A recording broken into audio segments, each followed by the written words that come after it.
तो नमस्कार दोस्तों। तो कैसे हैं आप लोग। देखो, मैं फिर से आ गया एक और सच्ची डरावनी कहानी के साथ। तो दोस्तों, चलिए कहानी शुरू करते हैं।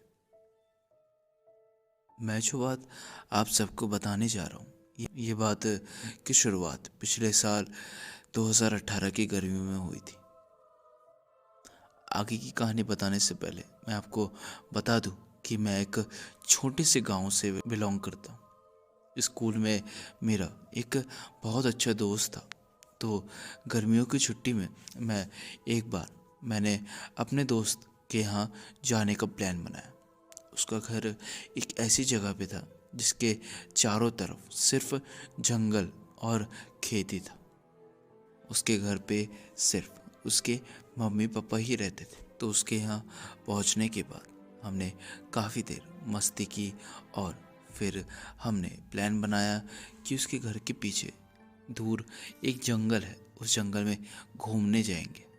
तो हम शाम के करीबन 4 बजे वहाँ जाने के लिए निकल गए। जंगल की तरफ जाने वाले रास्ते में चारों तरफ बड़े बड़े मैदान थे जिनमें सिर्फ फसलें और बड़े बड़े पेड़ ही नज़र आ रहे थे।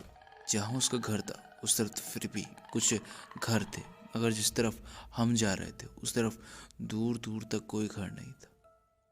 फिर करीबन 40 मिनट पैदल चलने के बाद हमें एक गड्ढा दिखा। उस गड्ढे में काफ़ी कचरा था। मैंने अपने दोस्त से पूछा, यार तूने कभी ये गड्ढा देखा नहीं क्या, इतना बड़ा गड्ढा है।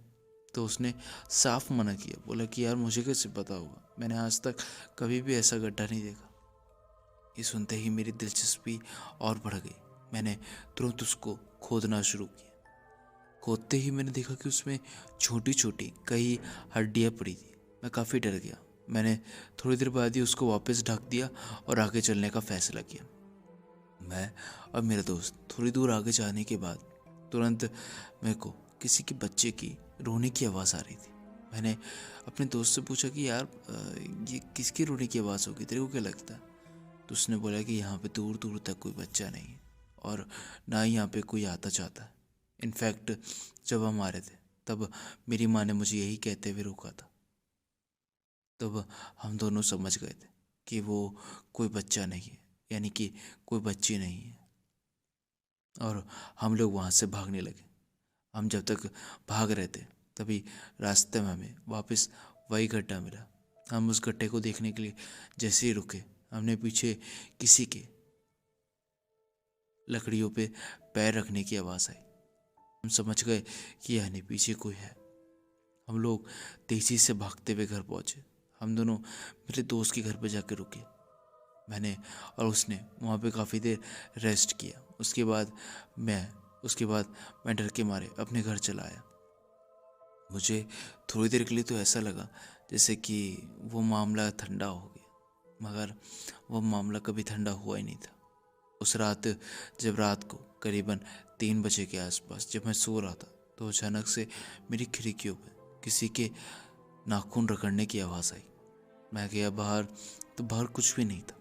खिड़की के बाहर देखा तो भी कुछ भी नहीं था।